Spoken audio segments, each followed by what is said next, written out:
എന്നെ പറ്റി ആ ആള് പരാതി പറഞ്ഞതായിട്ട് എനിക്കറിവില്ല, വ്യക്തിപരമായി എനിക്കറിവില്ല. എന്നോട് ശ്രീ വി ഡി സതീശൻ അതിനെപ്പറ്റി പറഞ്ഞിട്ടുമില്ല. അല്ലെങ്കിൽ ശ്രീ വി ഡി സതീശനോട് അങ്ങേക്ക് ചോദിക്കാം, എന്നോട് അങ്ങനെ പറഞ്ഞിട്ടില്ല. മാത്രമല്ല ശ്രീ വി ഡി സതീശൻ്റെ പത്രസമ്മേളനം ഞാനും കണ്ടിരുന്നു. അദ്ദേഹം തുടക്കത്തിൽ ആരെങ്കിലും തെറ്റ് ചെയ്തിട്ടുണ്ട് എങ്കിൽ അതിന് നടപടിയെടുക്കുമെന്നാണ് അദ്ദേഹം പറഞ്ഞത്. ഞാനും നിയമവിരുദ്ധമായി ഏതെങ്കിലും ഒരു പ്രവൃത്തിയിൽ ഏർപ്പെട്ടിട്ടുണ്ട് എങ്കിൽ അത് പരാതി കൊടുക്കാം. ആ പരാതി കൊടുത്തതിനപ്പുറം അതിനുശേഷം കോടതിയുണ്ട്, കോടതിയിൽ ഞാൻ എൻ്റെ നിരപരാധിത്വം തെളിയിച്ചോളാം. അവർക്ക് ഞാൻ കുറ്റവാളിയാണ് ഓപ്പൺ മെറിറ്റുള്ള കേസല്ലേ, ഓപ്പൺ മെറിറ്റുള്ള കേസാണ്. ഇനി അതല്ല, ഇപ്പൊ നിങ്ങൾ നേരത്തെ സൂചിപ്പിച്ചതുപോലുള്ള ചാറ്റുകളാണെങ്കിൽ അതിൽ ബാക്കിയും കൂടെ കാണിക്കൂ. അത് ആരുടെയെങ്കിലും പരാതി ഉണ്ടോ?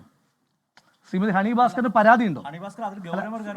സ്ത്രീകളുമായിട്ട് അങ്ങ് മോശമായി പെരുമാറുന്ന ഹണി ഭാസ്കർ പറയുന്നുണ്ട്. അല്ല, അതപ്പോ അവര് പുറത്തു വിടട്ടെ. അതപ്പോ അവര് പുറത്തു പറയട്ടെ.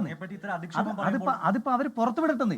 ഞാൻ ചോദിക്കുന്ന ഇത്രയേറെ, അതായത് ഒരു ശ്രീലങ്കയിൽ ലവ് ചിഹ്നവും കാണിച്ചിട്ട് ഞാൻ ഫ്ലേർട്ട് ചെയ്യാൻ ശ്രമിച്ചു എന്ന് പറയുന്ന ഒരാൾക്ക് ഒരു ശ്രീലങ്കയിൽ ലവ് ചിഹ്നം കണ്ടു, ബാക്കി കൺവെർസേഷൻ ഒന്നും അവർ പുറത്തു വിട്ടിട്ടില്ല. പിന്നെ അത് ഞാനും പുറത്തു വിടാൻ ഉദ്ദേശിക്കുന്നില്ല. അതിൻ്റെ ഒരു സംഭാഷണം എന്ന് പറഞ്ഞാൽ ആരോഗ്യകരമായ സംഭാഷണമാണ്, വളരെ ഹെൽത്തി ആയിട്ടുള്ള ഒരു കൺവെർസേഷനാണ്. ആ കൺവെർസേഷൻ പുറത്തു വിടേണ്ട ബാധ്യത എനിക്കുമില്ല. ഞാൻ ചോദിക്കുന്നത്, അത് കണ്ടിട്ട് അതൊരു ഫ്ലേർട്ട് ശ്രമമാണ് എന്ന് പറയുന്ന അവര് എന്നെപ്പറ്റി മറ്റു തെളിവുണ്ടെങ്കിൽ പ്രശ്നം തീർന്നില്ലേ? അവർക്കെതിരെ നിയമ നടപടി സ്വീകരിക്കുമോ രാഹുൽ? അവർക്കെതിരെ നിയമ നടപടി സ്വീകരിക്കുമോ? കാര്യത്തിലേക്ക് എനിക്ക് എത്താൻ പറ്റുന്നില്ല. അല്ല, എന്ത് കാര്യത്തിന്? ഞാൻ ചോദിക്കുന്നത് സൈബർ ഇടത്തിൽ ആയിരക്കണക്കിനായിട്ടുള്ള ഫേസ്ബുക്ക് പോസ്റ്റുകളാണ് ഓരോ ദിവസവും ആളുകളിൽ നിന്ന് വരുന്നത്. റെസ്പോൺസിബിളായിട്ടുള്ള നേതാക്കന്മാർ പറയുന്ന വിഷയങ്ങളുണ്ട് എങ്കിൽ നമ്മൾ അതിന് മറുപടി പറയാം. അതല്ലാതെ സൈബർ ഇടത്തിലുള്ള മുഴുവൻ ആളുകൾക്കും പരാതി കൊടുക്കാൻ നിന്നാൽ എൻ്റെ പരാതികൾ സ്വീകരിക്കാൻ വേണ്ടി മാത്രം ഒരു പോലീസ് സ്റ്റേഷൻ വേണ്ടി വരും. അത്രയേറെ ഈ വിഷയം മാത്രമല്ലല്ലോ, എത്ര വിഷയങ്ങളിലാണ് നിരന്തരമായി എനിക്കെതിരെ വ്യാജ പ്രചരണങ്ങൾ നടത്തുന്നത്? എത്ര വിഷയങ്ങൾ ഞാൻ പറഞ്ഞത്, ഇത് മാത്രമാണ് ചർച്ച ചെയ്തത്. നിങ്ങൾ നിങ്ങൾ വ്യക്തിയധിക്ഷേപം എന്ന് പറഞ്ഞാൽ ഇത് ഞാൻ ചോദിക്കുന്നത്, ഇപ്പോഴും ഒരു പൊതുപ്രവർത്തകന് നേർക്കുള്ള വ്യക്തിയധിക്ഷേപം ഇത് മാത്രമാണ് എന്ന് നിങ്ങൾ ലിമിറ്റ് ചെയ്യുന്നത് എങ്ങനെയാണ്? ഞാൻ ആദ്യമായി യൂത്ത് കോൺഗ്രസ് പ്രസിഡന്റായിട്ട് തിരഞ്ഞെടുക്കപ്പെട്ടപ്പോൾ ഈ നാട്ടിലൊരു പ്രധാനപ്പെട്ട മാധ്യമ സ്ഥാപനം ഉൾപ്പെടെ പറഞ്ഞത് CPM-ന്റെ ഉത്തരവാദിത്തപ്പെട്ട നേതാക്കന്മാർ, BJP-യുടെ അന്നത്തെ സംസ്ഥാന പ്രസിഡന്റ് അടക്കമുള്ള ആളുകളുടെ പരാതിയുണ്ട്, ഞാൻ വ്യാജ തിരിച്ചറിയൽ കാർഡുകൾ വെച്ചിട്ട് പ്രസിഡന്റ് ആളാണെന്ന്. ഞാൻ യൂത്ത് കോൺഗ്രസ് പ്രസിഡന്റായിട്ട് ഏതാണ്ട് 2 വർഷത്തോടെ എടുക്കുന്നു. ഇതുവരെ എൻ്റെ പേരിൽ ഒരു FIR പോലും രജിസ്റ്റർ ചെയ്യപ്പെട്ടിട്ടില്ല. അങ്ങനെ ആരോപണം ഉന്നയിച്ചില്ലേ? ഞാൻ അതിൻ്റെ പേരിൽ നാട്ടിലില്ല, ആ പ്രചരണം നടത്തി എല്ലാവർക്കും എതിരെ കേസുമായിട്ടാണ് പോയത്. 2, പാലക്കാട് തിരഞ്ഞെടുപ്പിൽ ഞാൻ മത്സരിക്കുന്ന സമയത്ത് ഒരു നീലപ്പെട്ടിയിൽ ഞാൻ കള്ളപ്പണം കടത്തി എന്ന് പറഞ്ഞിട്ട് വലിയ പ്രചരണമല്ലേ? എന്തായിരുന്നു പ്രചരണം? പ്രചണ്ഡ പ്രചരണമായിരുന്നില്ലേ? ഞാൻ ആ വിഷയത്തിൽ ആർക്കെങ്കിലും എതിരായിട്ട് പരാതിയുമായിട്ട് പോയതായിട്ട് നിങ്ങൾ ശ്രദ്ധപ്പെട്ടിട്ടുണ്ടോ? ഇനി അടുത്തത്, ഉത്തരവാദപ്പെട്ട ആളുകൾക്കെതിരായിട്ട് പരാതി പോയിട്ടുണ്ട്, അല്ലാതെ സൈബർ സ്പേസിലുള്ള ആളുകൾക്കെതിരായിട്ട് ഞാൻ കഴിഞ്ഞ കുറേ കാലമായിട്ട് നിരന്തരമായിട്ട് വിട്ടു. ആദ്യമൊക്കെ നമ്മൾ പരാതി കൊടുത്തു, ആദ്യം 1-2 ഇഷ്യൂസ് വന്നപ്പോൾ നമ്മൾ പരാതി കൊടുത്തു. പക്ഷേ ഈ പോലീസിനെ കൊണ്ട് ഒന്നിനും കൊള്ളില്ല. ശ്രീ പിണറായി വിജയൻ ഭരിക്കുന്ന കാലത്ത് ഒന്നിനും കൊള്ളില്ല. അത് നിങ്ങളുടെ തന്നെ എത്രയും മാധ്യമപ്രവർത്തകരുടെ അനുഭവമുണ്ട്. അപ്പോൾ അതുകൊണ്ട് ഞാൻ അത്തരം പരാതികൾ കൊടുത്തിട്ടില്ല, ഞാൻ കൊടുക്കാറില്ല. ഇനി ഇതിന് തൊട്ടു മുമ്പ് ഇതുപോലെ സമൂഹ മാധ്യമത്തിലൂടെ കാർഡിളക്കിയിട്ടൊരു വലിയ ആരോപണം വന്നു. ആ ആരോപണത്തിൽ പരാതിയില്ല.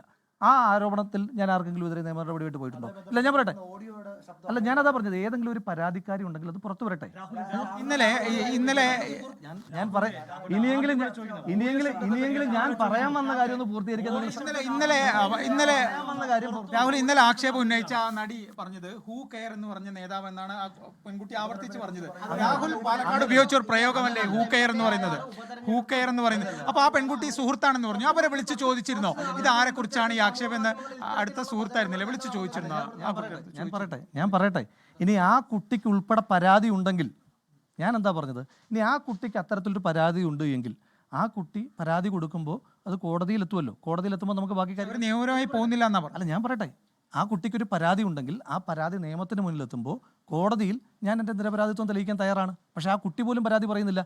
പിന്നെ ആ കുട്ടി ഹൂ കേഴ്സ് എന്നല്ലോ പറഞ്ഞത്. ഇത്തരം അല്ല, ഞാൻ ഒന്ന് പറഞ്ഞോട്ടെ. അല്ല, ശ്രീ ഞാൻ പറയുന്നത് പൂർത്തീകരിക്കാനുള്ള ഒരു സമയം എനിക്ക്. അല്ല, വാർത്താ സമ്മേളനം കേട്ടു, പ്രതിപക്ഷ നേതാവിന് വിശ്വാസം എടുക്കുന്നില്ല, കുട്ടി പരാതി കൊടുത്തു, പ്രതിപക്ഷ നേതാവ് പറയുന്നു അതിന് വിശ്വാസം എടുക്കുന്നില്ല.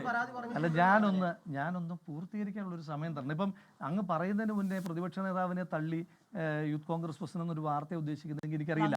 ശ്രീ VD സതീശന്റെ പത്രസമ്മേളനം നിങ്ങൾ കണ്ടതുപോലെ തന്നെ കണ്ട ഒരാളാണ് ഞാൻ. അദ്ദേഹം പറഞ്ഞത് ഇതുവരെ എൻ്റെ മുന്നിൽ പരാതികളൊന്നും വന്നിട്ടില്ല എന്ന് പറഞ്ഞിട്ടാണ് അദ്ദേഹം തുടങ്ങിയത്. ഇനി ഇപ്പോഴും അദ്ദേഹത്തിന് എന്തെങ്കിലും ഒരു പരാതി കിട്ടിയതായിട്ട് എന്നോട് പറഞ്ഞിട്ടില്ല. ഇനി അദ്ദേഹത്തിന് എന്തെങ്കിലും പരാതി കിട്ടിയിട്ടുണ്ടെങ്കിൽ നിങ്ങളാണ് അദ്ദേഹത്തോട് ചോദിക്കേണ്ടത്. നിങ്ങൾക്ക് ശ്രീ രാഹുൽ മാങ്കൂട്ടത്തിൽ എന്ന് പറയുന്ന വ്യക്തിയെ പറ്റി എന്തെങ്കിലും പരാതി കിട്ടിയിട്ടുണ്ടോ എന്ന് നിങ്ങളാണ് ചോദിക്കേണ്ടത്. പ്രതിപക്ഷ നേതാവ് പക്ഷേ സ്ഥിരീകരിക്കുന്നുണ്ട്. പൂർത്തീകരിക്കട്ടെ. റിനി പരാതി എന്ന് സ്ഥിരീകരിക്കുന്നുണ്ട്. അങ്ങനെ ഒന്നും ഇളക്കാനായിട്ട് നോക്കണ്ട. അദ്ദേഹം സ്ഥിരീകരിച്ചിട്ടില്ല.